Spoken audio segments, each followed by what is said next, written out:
Welcome to another webinar from Zimperium. Good morning, good afternoon, good evening, depending on where you all might be. My name is JT Keating. I'm the Vice President of Product Strategy for Zimperium. And we are going through all 7 mobile menaces. Today we're focused on number 5 on the mobile menace most wanted list, and that's man-in-the-middle attacks. Standard usual stuff. I'll run through about maybe 20-25 minutes worth of material. If you have any questions, feel free to throw them in the Q&A section. We disabled the chat feature because we've had some issues with it. So if you have any questions, even if it has to do with technical, please drop it in the Q&A section there in the question section of Zoom here. Again, slides will be made available and an archive recording of this will be put up if you want to share it with your friends, or if you just enjoy hearing it so much you want to come back yourself. So without any further ado, let's hop into mobile menace number 5, which is man in the middle. As we mentioned, there are 7 mobile menaces. We're counting down to number 1, which is OS exploit, and I'll explain kind of the rationale behind part of that. These are actually put in order of the greatest risk of a targeted attack against an enterprise. And so we've already gone through risky apps, which are apps that are legitimate but have security and privacy implications to them. We went through malicious apps last week, which are fairly obvious that they are in fact malicious, but as we discussed, in mobile environments with apps being in containers, they're not as dangerous individually by themselves as they are on other platforms. What they are dangerous for is potentially delivering something like DOS exploit. And now we're going to be spending time talking about man in the middle, number 5 on this particular list. So when we talk about the various different threats, it's good for us to note what are the difference. And there's 4 primary threats against mobile platforms. The first one I just mentioned a minute ago is malicious apps. And again, because of containers, the primary issue or the primary concern with mobile apps is, or what they're really focused on doing, they're untargeted advertising and fraud threats. Now, if you are a financial institution or retail, then some of these first 2 threats can actually target you in terms of including your brand. But in terms of which users they're going after, they're very untargeted. So the first one is malicious apps. The second one are phishing sites. Similar to malicious apps, they're untargeted and they're really focused on fraud and potentially exploit delivery from whatever phishing site happens to come in. We're going to be talking more about that in subsequent webinars. If somebody's going after an enterprise, they're not going to probably use one of the first 2 because it's untargeted and just not good business for the bad guys. What they're going to do is they're going to do a targeted attack that is specifically designed to deliver ultimately an exploit and or some elevation of privilege to take over that device. So what we're talking about today in terms of man in the middle is one of the primary mechanisms that enterprises really must worry about when it comes to targeted attacks. It's a family business. We actually chose to separate out because they are fundamentally different, 2 cousins, if you will, from a mobile menace standpoint. There's the man in the middle conversation that we're having today. And then there's bad Wi-Fi, AKA, he goes by another alias, rogue access points is a catchphrase that is used for bad Wi-Fi. Bad Wi-Fi we will be covering in a subsequent webinar, but this is really focused on man in the middle. The primary thing is they both, though, are situations where hackers control the traffic and potentially can direct you wherever they want, and therefore can deliver exploits and do other things along those lines. So what exactly are MITMs? Well, as the name implies, it's a man in the middle. There's somebody that's sitting in the middle. In this case, of course, it's a malicious hacker. What they're doing is they're hijacking traffic. And as I mentioned, designed to steal credentials or potentially deliver malware. So what they're doing is they are sitting in the middle, they are scanning traffic, and they're using that information to be able to figure out who to target. They're using that information to figure out what type of device you might be on so they can deliver the proper exploit. And then what they're doing is they're also stealing data, stealing credentials that's flowing across, because they can see everything that's out there, and they can potentially redirect you to a malicious website or someplace that can deliver an exploit. Some examples, here there's one where they actually mess around with ARP, the address resolution protocol. They poison the table to be able to redirect you someplace you don't realize you're going. Fake SSL certs. Once they're able to do that, then they're able to see everything pretty much in a plain text, because you think you're on SSL, but you're really not, or you are, but you're on theirs, not the one you think. Then you've got another variation similar to ARP, where it's a redirect. In this case, it's a ICMP protocol. Traffic tampering, again, where they can actually kind of mess with the traffic content and do some different things, inserting some stuff in traffic. And then SSL stripping is where it actually will take an HTTPS stream and strip it down to HTTP, therefore making everything be in complete plain text. So some examples of what these guys may do.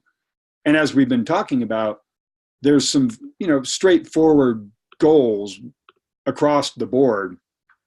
First one is stealing credentials.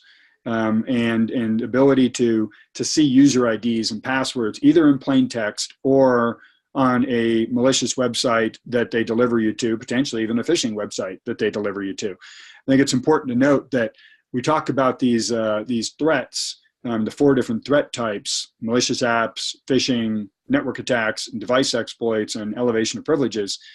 But they're all related, and they're all in a kill chain, and they can be put together in different ways. Even though malicious apps are untargeted, they can still deliver something to elevate privileges or create a malicious profile, for instance. Even though a phishing site might have something to do with eBay and not be targeted at an employee of XYZ, there's nothing to stop it from delivering an exploit to the employee of XYZ that could jeopardize that company.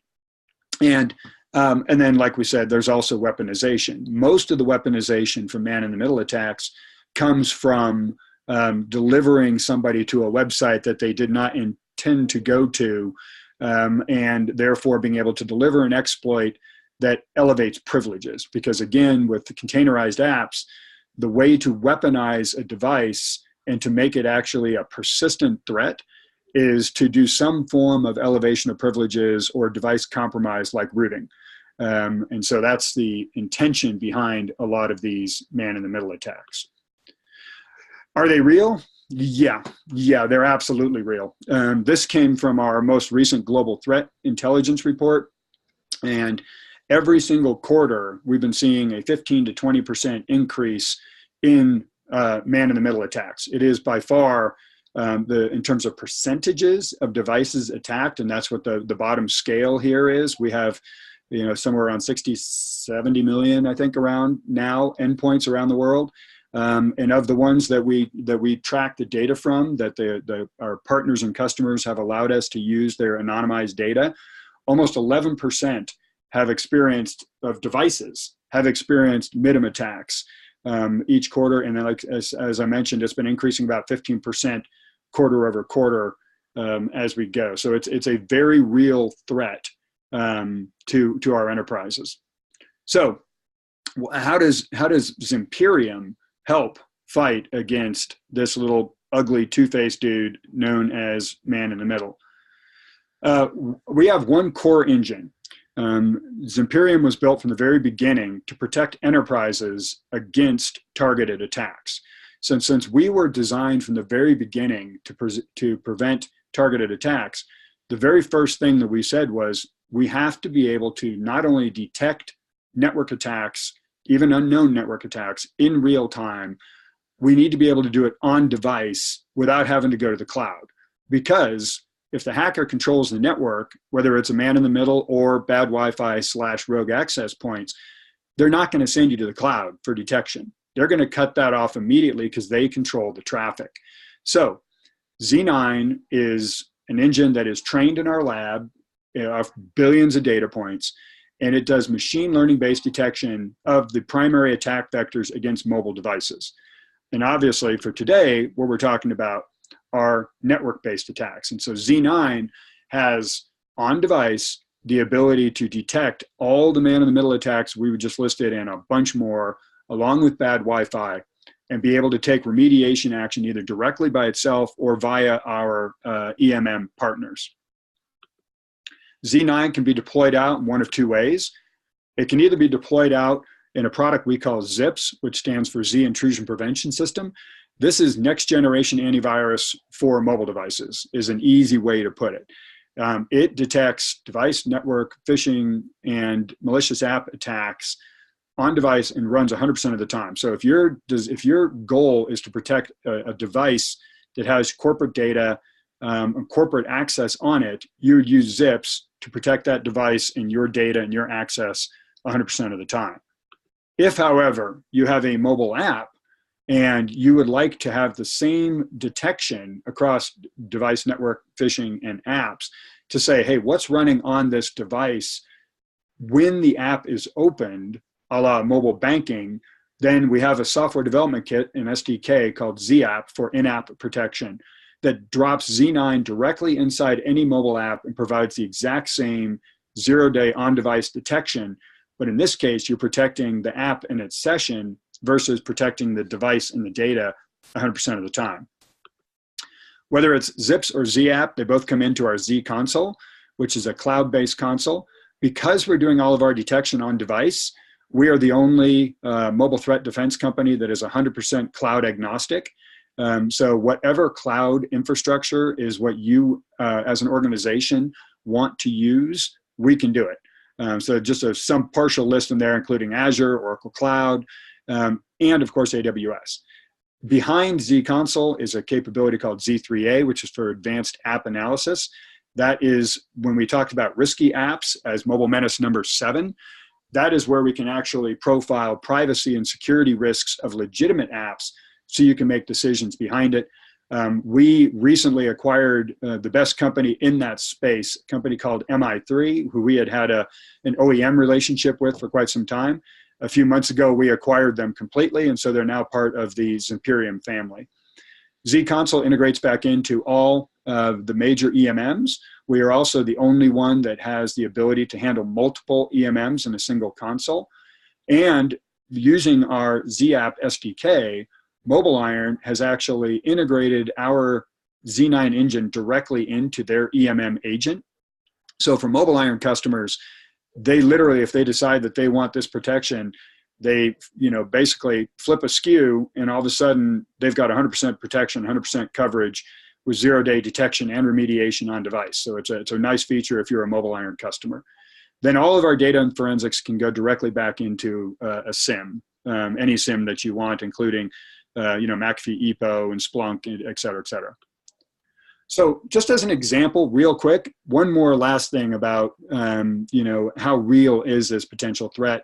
We did a webinar recently. We have a major financial services company, a major bank that used ZApp, our software development kit, to put protection directly into their 50 some odd internal and external mobile apps.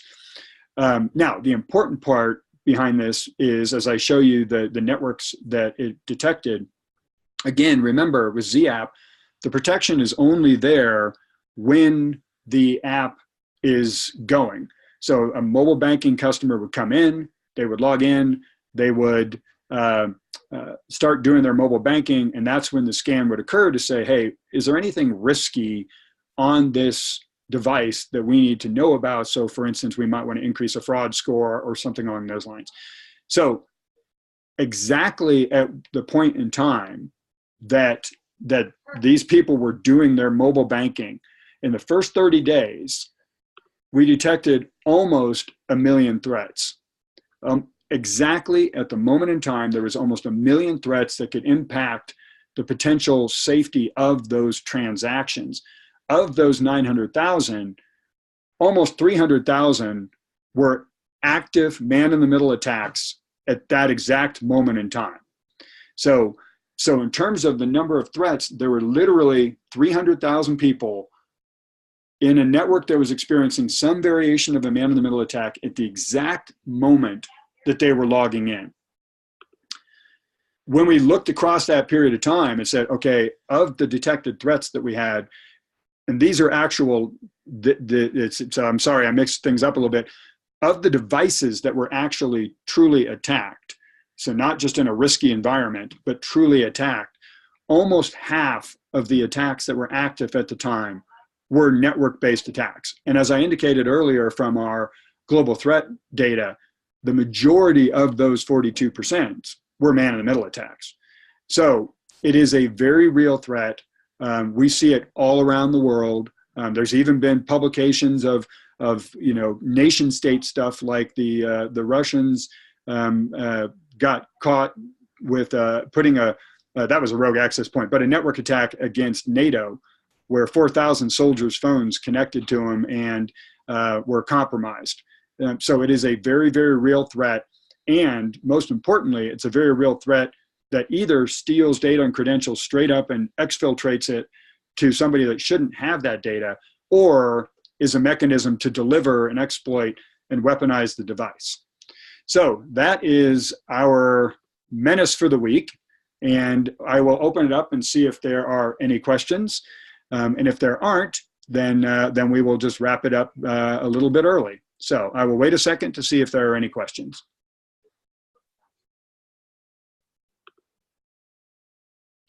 It does not appear we have any questions. So with that, I would like to thank everybody. And again, the archive of this will be up on our site, and we will make the slides available to everybody. And I just want to thank everyone and hope you have yourself a great day.